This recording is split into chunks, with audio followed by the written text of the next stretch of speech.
Ustaz Hermanto yang telah memberikan sambutannya. Selanjutnya yaitu acara kajian kita pada pagi hari ini yang akan dipimpin oleh Kiai Zainal Arifin LCMA.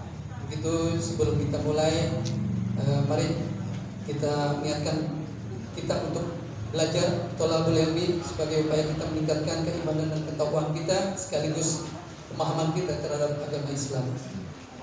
Pergi ke majelis memakai sandal, jangan lupa membawa kopiah. Kita dengarkan kajian majelis dari Kiai Zainal, mudah-mudahan mendapat berkah. Amin. Silakan kepada yang hormat Kiai Zainal Arifin LCMA, kami persilakan. Allahumma shalli alaihi.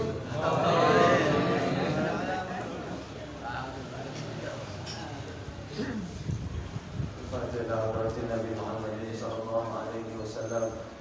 Al-Fatiha ila ruhil al-majl musyahidin wal ulama al-amilin wa masyayikhina fid din.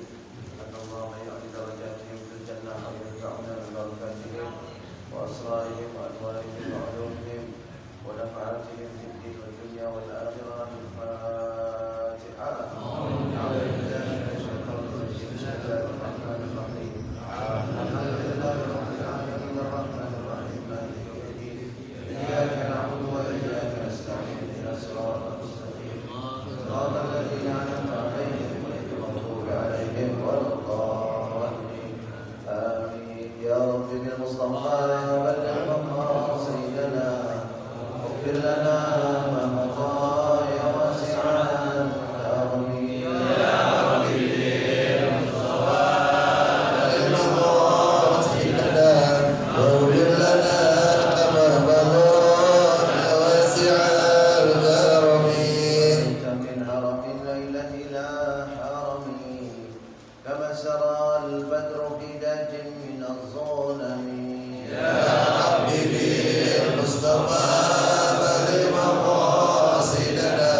Sama-sama kita hormati dan kita muliakan guru-guru kita, para habaib, para kiai asatidah.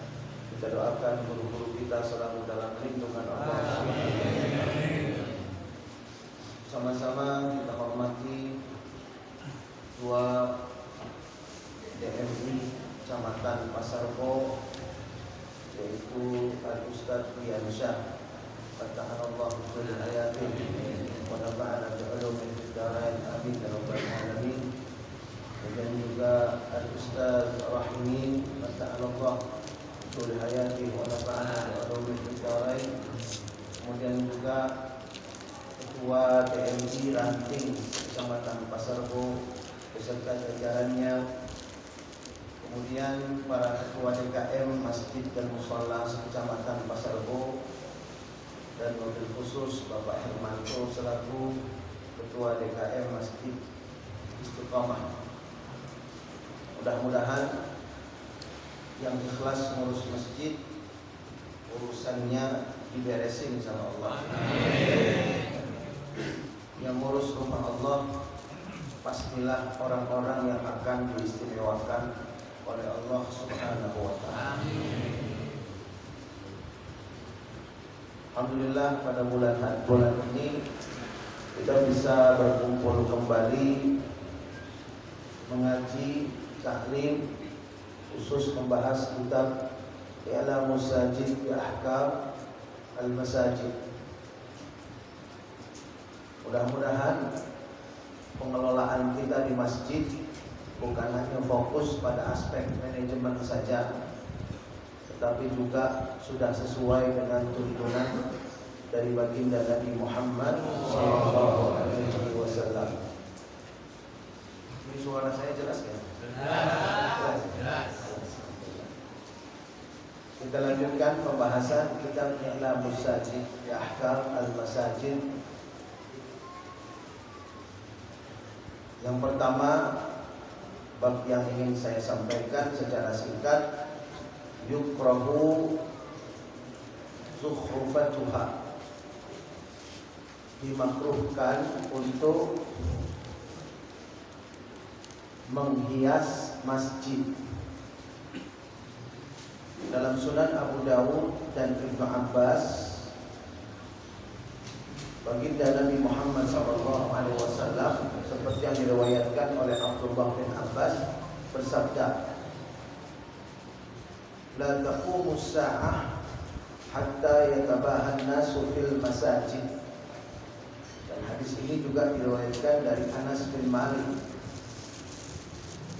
Tidak terjadi hari kiamat sampai manusia berbangga-bangga dalam membangun masjid. Nah, ini tentunya menjadi peringatan bagi kita semua, wabil khusus para DKM. Hadis ini mengingatkan agar fokus kerjanya tidak hanya aspek fisik. Prestasi kerjanya tidak hanya diukur dengan semewah apa masjid yang mereka urus,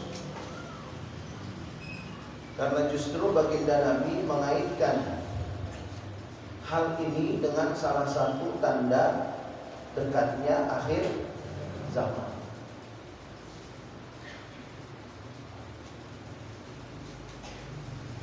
Bahkan dalam hadis lain yang diriwayatkan oleh Abdullah bin Abbas radhiyallahu ta'ala anhu wa ardhah, baginda Nabi bersabda, la tuzakhrifunnaha kama zakhrafatil yahud wan nasara. Kalian akan menghiasi masjid-masjid kalian sama seperti orang Yahudi dan Nasrani menghiasi rumah-rumah ibadah mereka. Ini sebetulnya bukan larangan buat bikin masjid bagus seperti Istiqomah ini. Sama sekali tidak dilarang. Cuma yang dilarang yatabaha. Yatabaha itu apa, Pak?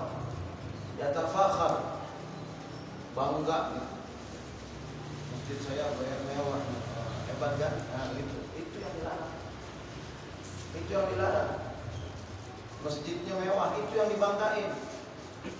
Subuhnya penuh sampai di luar semua. Ya. Subuhnya penuh sampai di luar semua. Di rumah masing-masing maksudnya. DKM-nya fokus aja mikirin, di granit udah kusem ganti, di karpet udah ini ganti. Apalagi dicari-cari yang udah keluar bolong, benerin. Bagus, memang perlu. Cuman jangan sampai yang lebih penting kelewat. Jadi hadirin sekalian, hadis ini mengingatkan kita yang cinta masjid untuk berbagi porsi secara proporsional. Fisik kita perhatikan, tapi ada lagi yang lebih penting, yaitu takmirnya, memakmurkan masjidnya. Pengajian itu biar basah. Saya kan sering ulang itu. Bapak-bapak, ibu-ibu, saudara-saudari DKM, kalau ngaji itu biar basah. Maksudnya basah itu jangan kering. Ya, ngaji kalau kiainya sih dikasih air. Yang ngajinya, ya air putih aja nggak keluar. Akhirnya kan lama-lama ngaji di sana mah haus. Yang disampaikan kiai nggak nyampe, yang diingatnya hausnya. Boleh nggak kita kasih hidangan buat yang ngaji? Dari mana duitnya? Hah? Dari kas. Boleh dari kas. Kalau itu apa? Infak kan ada dua macam ya. Ada infak apa? Mutlak dan muqayyad. Infak yang bebas, umum. Ada infak yang tertentu. Kan gitu. Pakai ada infak yang mutlak. Malah kalau bisa jangan dari kas. Berlomba-lomba itu jamaah yang punya harta untuk menanggung itu. Begitu. Ya. Sebulan sekali begitu. Ada masjid yang hidangannya nggak ngambil dari kas, tapi dari orang-orang ahlul khair. Orang kaya kalau dekat ke masjid, siapa yang beruntung? Dia selamat. Duitnya ngalir terus ke masjid, nggak habis tuh duit. Justru yang disimpan di bawah bantal yang habis. Yang dialirin ke masjid habis nggak? Justru itu yang akan tinggal buat dia. Nah, hadirin, saya jadi ingat ini. Ya mungkin ada yang setuju, ada yang enggak, silakan aja. Yang penting jangan pakai mazhab kelima. Iya.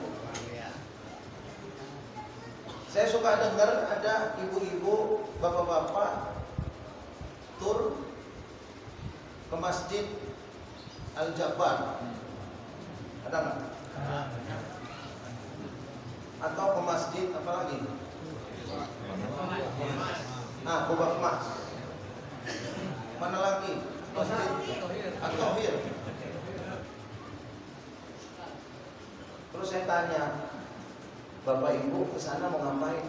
Katanya masjidnya bagus banget. La taqumus sa'ah hatta yatabahan nasu bil masajid. Hatta yatabahan nasu fil masajid. Tidak terjadi hari kiamat sampai manusia itu berbangga-bangga membanggakan masjid-masjid. Sallu ala Nabi Muhammad. Nabi udah tahu bakal ada kejadian begitu. Bakal ada orang jalan-jalan datengin masjid karena pengen melihat kemewahan masjid itu. Saya ingatkan ada hadis Rasul sallallahu alaihi wasallam, la tasuddur rihal illa ila thalath masajid. Jangan kalian siapkan berjalan kecuali kepada 3 masjid. 1 Masjidil Haram, 2 Masjid apa? Nabawi, 3 Masjidil Aqsa. 3 masjid ini yang kita boleh siapin jalan-jalan. Maksudnya berjalan, melakukan perjalanan, mau umroh, mau haji, wisata religi, boleh 3 ini. Selebihnya la tasuddur rihala illa ila thalath masajid. Ada istisna di situ. Enggak boleh kata Nabi itu kita jalan-jalan ke masjid-masjid selain Masjidil Haram, Masjid Nabawi dan Masjid Al-Aqsa. Makanya saya termasuk yang berpendapat kalau jalan-jalan ngelihat masjid yang cakep-cakep nggak boleh. Wah, mantap pakaiannya. Baru besok ini mau mayan 4 piece. Ya, terserah. Tapi kalau mampir boleh nggak? Mampir. Mama kita ke Bandung. Jalan-jalan kemana ke Bandung? Ke Lembang. Nanti zohornya di Masjid Al-Jabbar. Boleh nggak? Boleh. Emang mau sholat di situ. Yang nggak boleh tuh niat berangkat ke masjidnya pengen melihat kemewahan, keindahan masjid itu nggak boleh. Makanya di sini di kitab I'lamus Sajid jelas, yukrah. Ngehias aja makruh. Makruh kalau niatnya pengen berbangga. Lihat nih, DKM periode saya masjid jadi cakep begini. DKM periode sebelumnya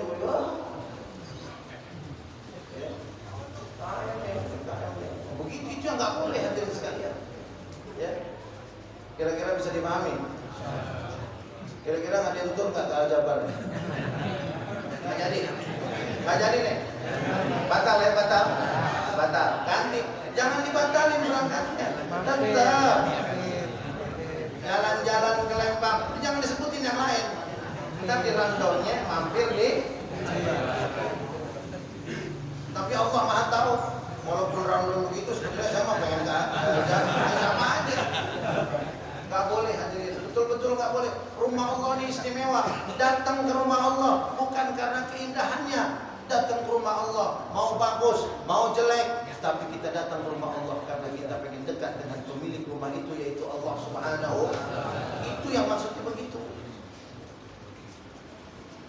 Makanya pada masa kekhalifahan Umar bin Abdul Aziz itu beliau paling streng, itu paling tegas sama masjid-masjid.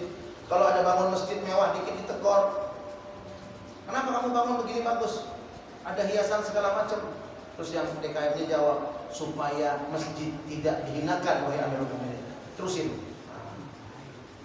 Innamal a'malu binniyat. Masjidil Haram cakep gak Pak? Cakep. Apalagi Masjid Nabawi punya payung. Ya, ada berapa payungnya? 250. Itu payung raja. 250. Saya penasaran, saya cari-cari berapa duitnya ini 250 payung model begini. Ya, ketahuan saya dapat datanya berapa, kalau nggak salah 18 triliun. Itu payung raja, itu mainan raja. Ya. Tapi kan dibangun begitu kan ada manfaatnya. Jadi orang yang dibawanya nggak kepanasan, betul? Iya. Makanya harus ada alasannya. Kenapa begini? Kenapa begini? Itu harus ada alasannya. Jangan cuma muasin. Harus cakep ininya biar mewah, begitu. Kalau sekedar biar mewah, itu udah kena hukum makruh. Ya. Jadi kita boleh menghias masjid. Bahkan ini ada riwayat di sini dalam kitab ini. Warawal Bukhari fi sahihihi anna Umar radhiyallahu anhu amara bi bina'i masjid. Imam Bukhari dalam sahihnya meriwayatkan bahwa Sayyidina Umar memerintahkan membangun sebuah masjid. Lalu kemudian beliau berkata, wa iyyaka an tuhammira aw tusaffira. Awas bangun masjid, jangan dikuningin, jangan dimerahin. Paham maksudnya Pak? Di zaman Nabi, di zaman Sayyidina Umar ya, kan belum ada granit, belum ada keramik, belum ada macam-macam. Sayyidina Umar pesan, wa iyyaka, iyyaka itu betul-betul penegasan itu. Awas gitu ya. An tuhammir aw tusaffir fataftinun nas. Jangan sampai dimerahin, jangan sampai dikuningin sehingga kamu nanti bikin fitnah di tengah manusia. Maksudnya fitnah itu yang mana? Maksudnya manusia itu begitu masuk masjid, wah, masya Allah. Efeknya apa hadirin? Kalau orang masuk ke masjid karena kemewahannya, giliran masjid yang biasa-biasa aja, ada yang bakal sholat di situ nggak? Nah, saya pribadi hadirin sekalian mengenal satu masjid, namanya Masjid As-Sahabah, terletak di Jalan Khidr At-Tuni, Nasr City, Madinah Nasr City di Kairo. Masjidnya hadirin, betul-betul saya lihat kayak masjid zaman Rasulullah. Padahal ada di zaman modern. Dindingnya itu polos, enggak dicat. Polos, enggak dicat, warna semen begitu. Tapi nyaman, bersih. Jadi enggak ada hiasan sama sekali. Karpetnya itu dari kayak nggak tahu apa, yang penting kayak karung goni gitu, kayak karung goni, cuman warna coklat, cuman wangi, lembut, bersih. Masjidnya besar, mihrabnya biasa gitu.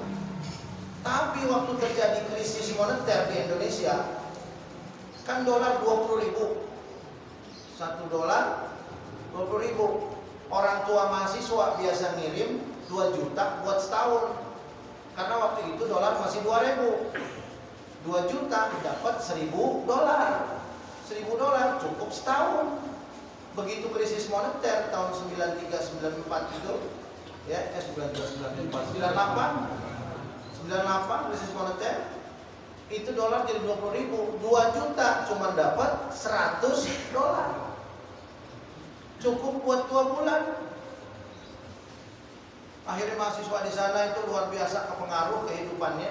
Sampai akhirnya ada 3 mahasiswi yang dilarikan ke rumah sakit karena dehidrasi, kekurangan gizi. Ternyata begitu diperiksa sama dokter, ditanya-tanya, ini mahasiswi Indonesia udah 3 hari nggak makan dan nggak dapat gizi yang baik. Masuk ke koran Al-Azhar yang namanya Al-Liwa Al-Islami. Begitu masuk koran Al-Azhar, orang-orang Mesir baca, justru berbalik, musibah jadi anugerah. Orang-orang kayanya dia cari yang hidung-hidungnya pesek. Kita maksudnya dicari di masjid-masjid. Ini yang hidungnya pesek. Kamu Indonesia ya? Iya. Kamu makan nggak? Iya man. Ayo ke rumah saya. Ke rumah saya. Nah, ada satu masjid, Masjid Sahabat ini. Dia kumpulin itu mahasiswa Indonesia. Dia bilang apa? Antum berapa orang? 2.500. 2.500? Iya. Kurang nggak? Enggak, 2.500. 2.500. Sebulannya berapa? Kebutuhan hidup sebulannya $50. $50. Cukup nggak segitu $50? Cukup. Berapa lama sekolah di sini? 4 tahun. 4 tahun. Udah. Mulai besok datang ke sini rutin sebulan sekali, dikasih setiap orang $50, Pak. 2.500 orang satu masjid. Itu bukan kata orang saya ngantri. Ya, pengalaman banget.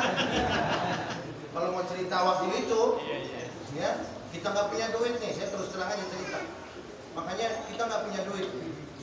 Di Mesir itu kan ayam itu yang dimakan cuma daging, ampela mati, usus dibuang, pala dibuang, ceker dibuang. Mahasiswa kan pinter dia, pinter pelicik, saya nggak tahu bedain.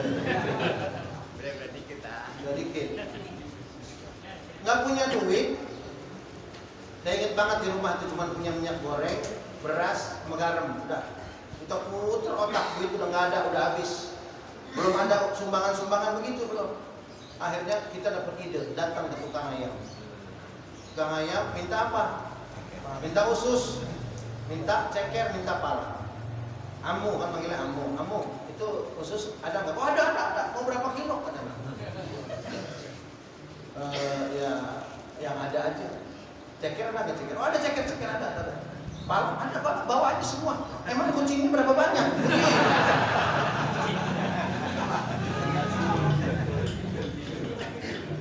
Emang kucingnya berapa banyak? Saya ingat banget itu. Saya bukan kata orang, ini saya sendiri yang ngalamin.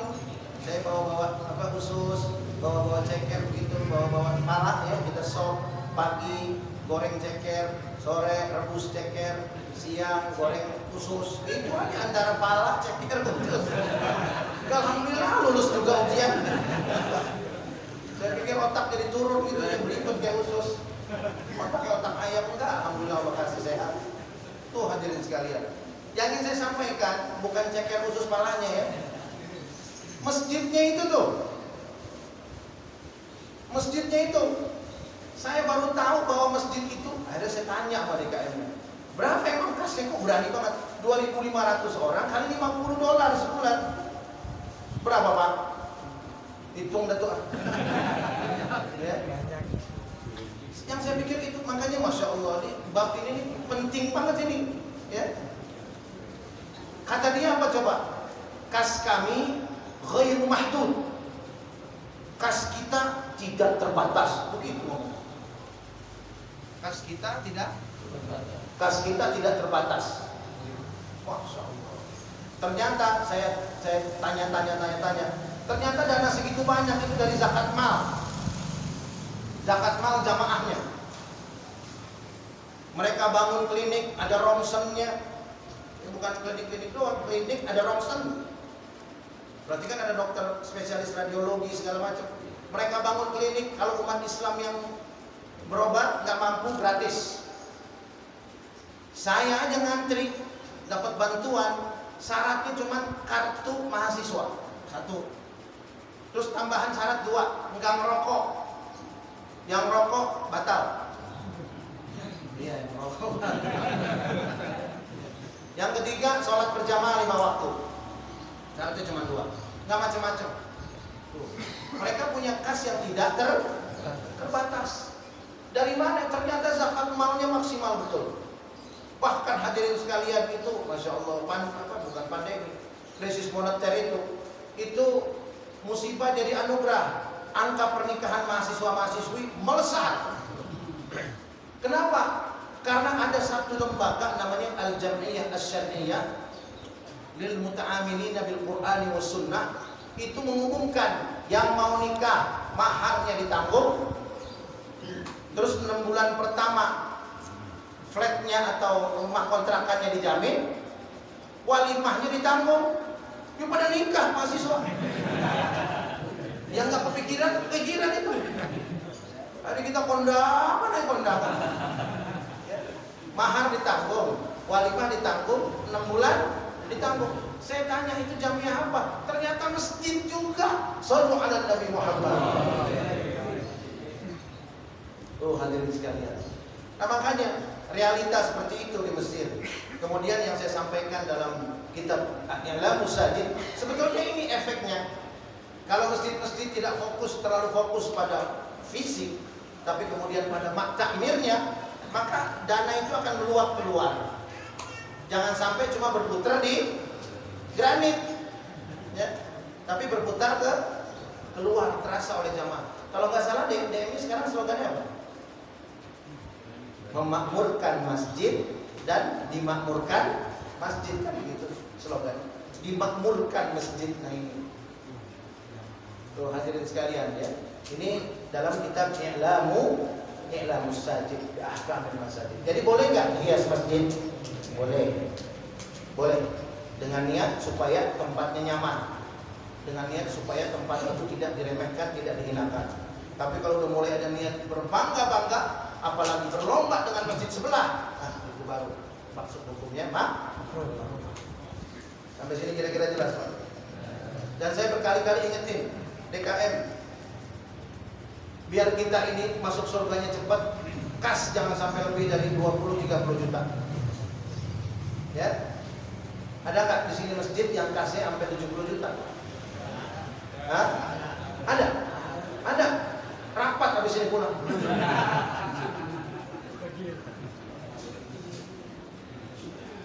Rapat. Gimana caranya dana umat cepat tersalurkan? Shallu ala Nabi Muhammad. Jangan khawatir, masjid mah nggak bakal bangkrut. Perusahaan banyak bangkrut. Masjid bangkrut nggak?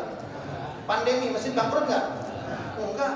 Walaupun terawih, kucing-kucingan, Satpol PP nungguin di pagar, dimatiin begitu. Satpol PP pergi, pada datang jamaahnya. Terawih gelap-gelapan, nggak pakai speaker. Ada nggak? Nah, itu tandanya nggak bakal bangkrut. Namanya iman tuh nggak bisa dibendung, betul? Apalagi DKM ini ngebuktiin, ya dapat dana dari masyarakat langsung salurin begitu kan? Masya Allah, luar biasa. Alhamdulillah hadirin, kita sampai juga ke bab ini. Penting betul ini hadirin sekalian ya. Mengenai menghias masjid. Jadi yang jalan-jalan ke Al-Jabar itu batalin.